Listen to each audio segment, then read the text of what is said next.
नागरिया जुआवा खेली आईनी हमारा के हारी आईनी। अरे पापा कवाना नागरिया जुआवा खेलियानी तो हमारा के अरे चाचा कवाना नगरिया जुआवा खेलानी ता हमरा के हारी। अरे बेटी मड़ावा नगरिया जुआवा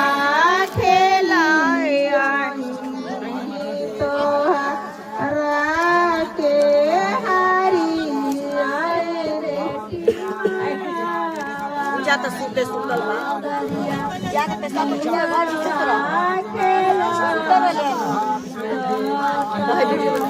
आ वीडियो जितना पहले बात जब तावा ही बैठ का वाह है पर बैठ पापा भैया भैंसिया काहे ना हमरा के हारी। बाबा गैया भैया काहे ना हरानी। ए बाबा धोती घर के लाठी तो बेटी पारया भइलु। अरे बेया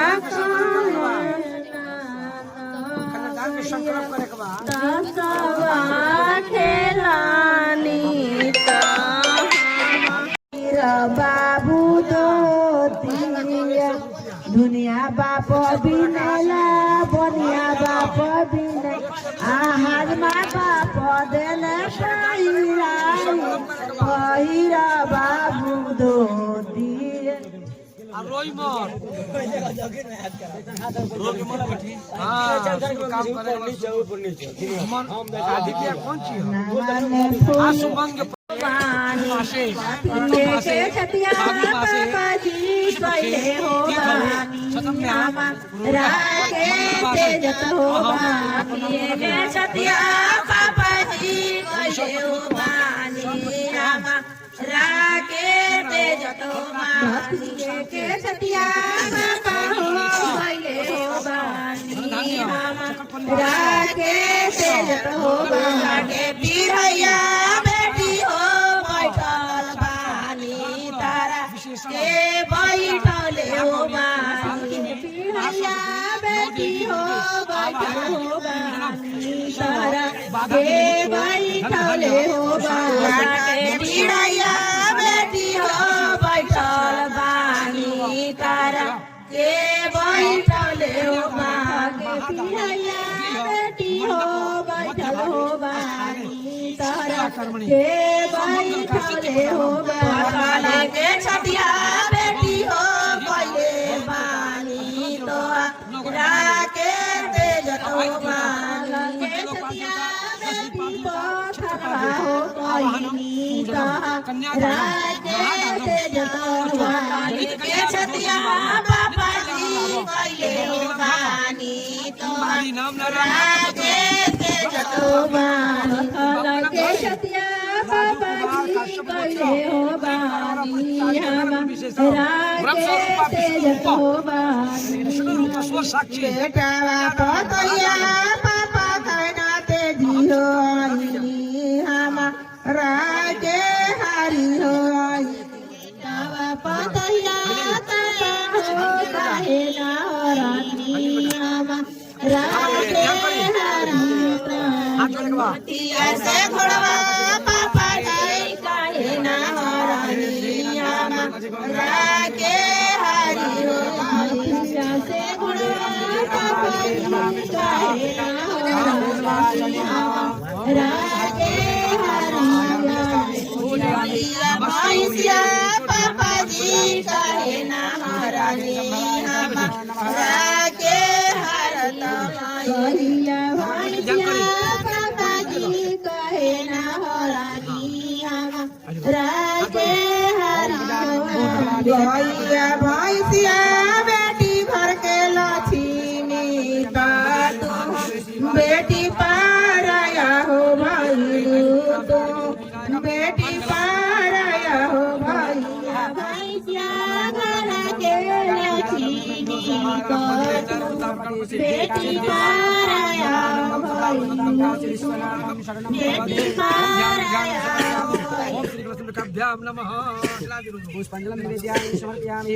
मनवा में फूले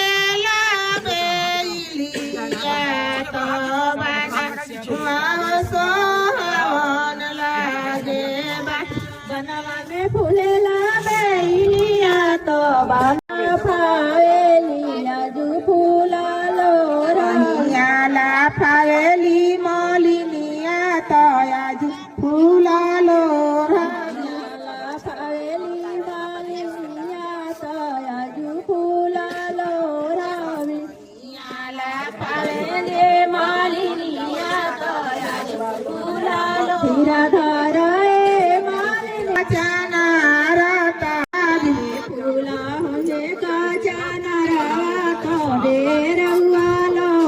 जब फूला होए काचन रवा तब पूरा लोरवा में बैठेली प्रियंका बेटी माड़वा सोहवन लागे माड़वा में बैठेली प्रियंका बेटी माड़वा सुबह दियो विज्ञाला खावेले राजू दुल्हा कन्या धनवा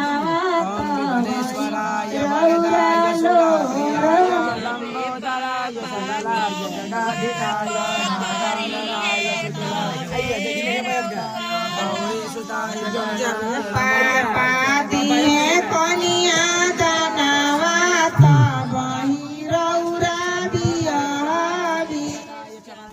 पापा दिए कनिया दनवा।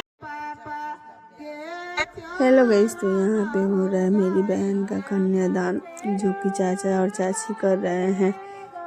ये दान इतना ज़्यादा मतलब वो होता है गाइस कि कोई लफ्ज़ कोई शब्द नहीं रहता है इस दान के समय कहने का। और जो ये दान करता है ना, एक माँ और एक बाप जो कन्यादान करते हैं ना, उन लोगों के कलेजे पे क्या बीतती है और एक बेटी के का क्या दर्द होता है, ये सिर्फ एक माँ बाप और एक बेटी ही समझ सकते हैं। और यहाँ पे ऐसा कन्यादान का गीत हो रहा था ना, हमारे बिहार में बहुत ही इमोशनल फुल एकदम गीत होता है कन्यादान का, जो कि सुन के एकदम अंदर से रोंगटे खड़े हो जाते हैं। पूरा हर वो दिन एक याद आ जाता है जो अपने साथ कभी इस जगह पर हम भी लोग बैठे थे, वो पल याद आ जाता है। और पंडित जी ऐसा बोले कि ऐसे चाचा को कि ऐसे रोई मत, इस शुभ के काम है। तो ये तो सब कोई जानता है कि शुभ का काम है, पर जो एक बेटी को तेजना होता है ना, वो माँ बाप के दिल पे क्या बीतता है सिर्फ माँ बाप ही समझ सकता है। और मेरी भी एक बेटी है, तो भगवान कैसे क्या करेंगे पता नहीं। बहुत सभी लोग बहुत रो रहे थे, बहुत ही ज़्यादा रो रहे थे, और सबसे ज़्यादा तो मेरे चाचा रो रहे थे। तो आप लोग ब्लॉग में कंटिन्यू बने रहिए। वीडियो अच्छी लगी तो लाइक कर दीजिएगा।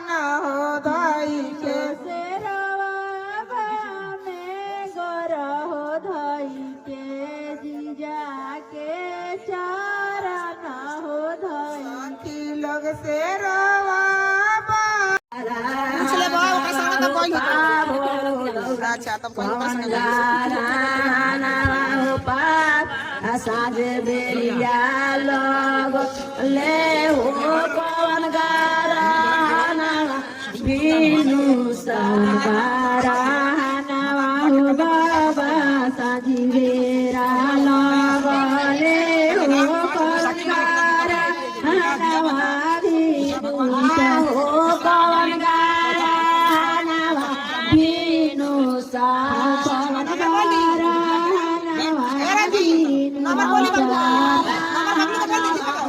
पापा तोरा सिरे पर ले हो कब होइए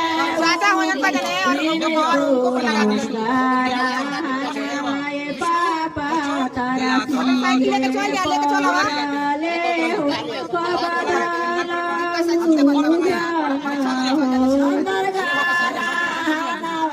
बेटी साजे बेरिया ले हो सूरजगारा बीनू सतगारा हो बेटी साजे बेरिया लगले हो सूरजगारा बीनू दिया गारा हो बेटी हमरा ऊपर ले हो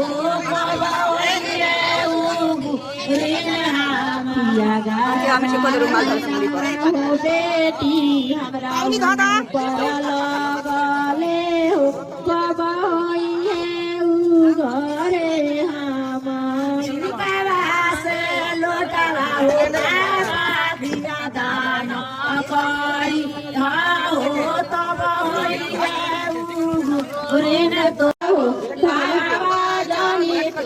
अरे अरे भैया दीप भैया हो धारा जानी तुरी भैया हो जानी तुरी अरे भैया दीप भैया हो लारा जानी तुरी भैया दीप भैया हो लारा जानी तुरी अरे भैया भैया हो लारा भैया हो जाने तोरे अरे भैया हम भतीजा भाई हम चाचा का लड़का हूँ वो चाचा का लड़का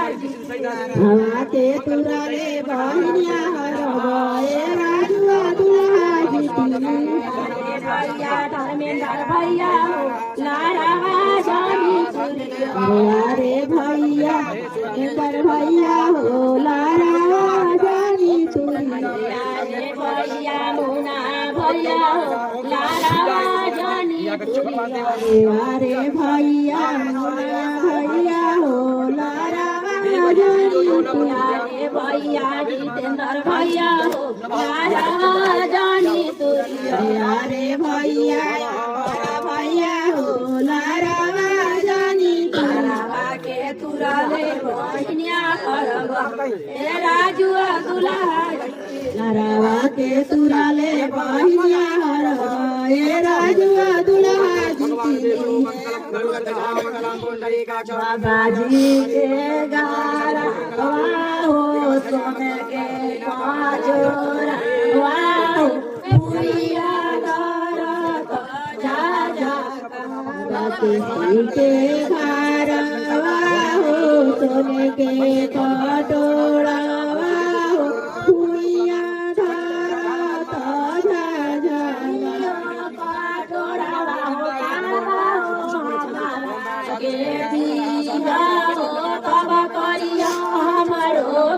हो पटोड़ा हो पापा हमारा के दिया हो तब करिया हमारो कन्या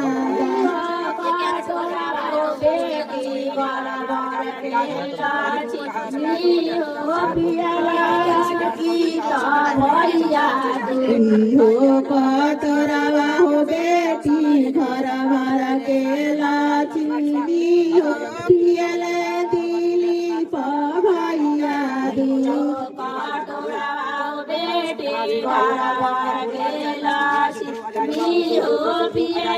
रंजीता भैया हो कटोरा हो बेटी भरा भरा के लाठी हो पियले रंजीता भैया दो कटोरा हो बेटी भरा भरा के केला चीनी हो पियले आमी तो भैया हो कटोरावा हो बेटी भरा भरा केला चीनी हो पियले आधे सा भैया वचन जावा सुनली प्रियंका बेटी ठोकी दिहली बाजार देवतना वचन जावा सुनली प्रियंका बेटी ठोकी दिहली बाजार के ठोकी दिहली बाजार के ठोकी दिहली बाजार के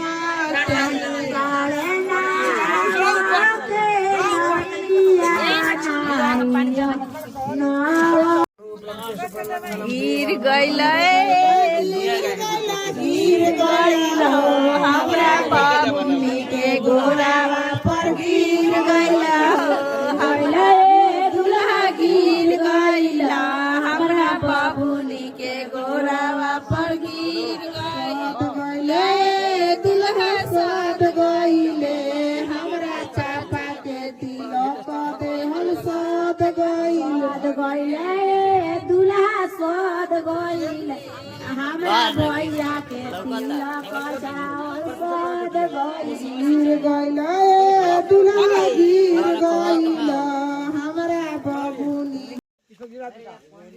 कन्यादान के बाद यहाँ पे लावा मिलाया जाता है, जो कि भाई ये रस्म करता है। तो यहाँ पे चाचा का लड़का ये रस्म कर रहा था। इसको आप हमारे वीडियो में भी देखे होंगे, बहुत ही मस्ती करता है। और वही यहाँ पे ये लावा मिला रहा था। और उसके बाद जो इससे पहले रस्म हुआ था पानी गिराने का, जब कन्यादान के समय गिराया जाता है, वो भी रस्म यही किया था। क्योंकि सारे चाची के लड़का इधर से उधर सारे काम में बिजी थे, तो इसीलिए भाई तो भाई ही होता है, कोई भी चाचा का लड़का हो या अपना भाई हो। तो चलिए ब्लॉग में कंटिन्यू बने रहिए।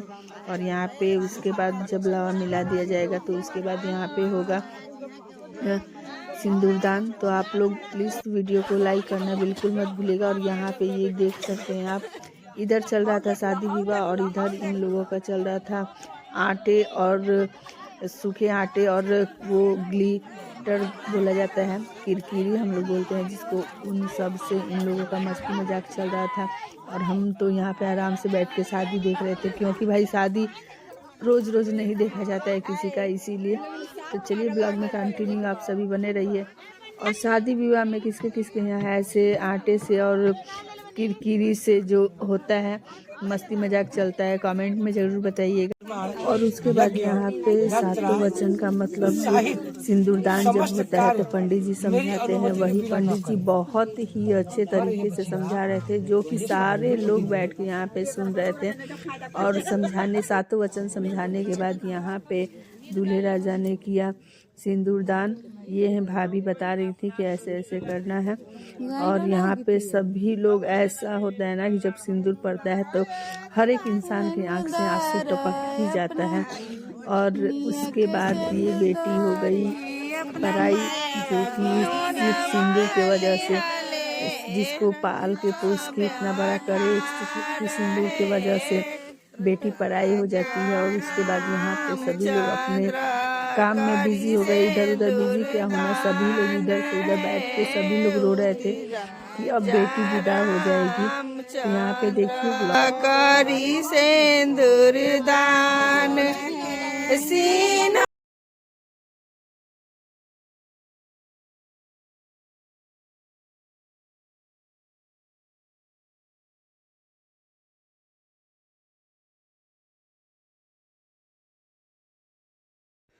सिंदूरदान होने के बाद यहाँ पे दूल्हा दुल्हन बैठ गए। और उसके बाद यहाँ पे सभी जितने सुहागिनें हैं सारे लोग यहाँ पे बैठ के एक एक करके सिंदूर नाक पे से मांग तक छुआते हैं, उसके बाद चुमावन करते हैं। तो ये भी रिवाज हर किसी के यहाँ नहीं होता, पर किसके किसके यहाँ होता है इस कमेंट में ज़रूर बताइएगा। और मैं आ चुकी हूँ अपने ससुराल और मेरा गला पूरा एकदम बज गया है गीत गाने वाने से। तो चलिए ब्लॉग में कंटिन्यू बने रहिए। इसके बाद होने वाला है कोहबर, तो उसका भी मैं प्रॉपर तरीके से वॉइस आवाज़ में आप लोग को जो रियल आवाज़ है उसमें पूरा सुनाऊंगी गीत। तो ब्लॉग में कंटिन्यू बने रहिए।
कुछ ना छोटा सा छोटा छोटा नहीं, छोटा से छोटा नहीं है। अब फोन में एक जैसा हो करेंगे, उसको निकाल दीजिएगा।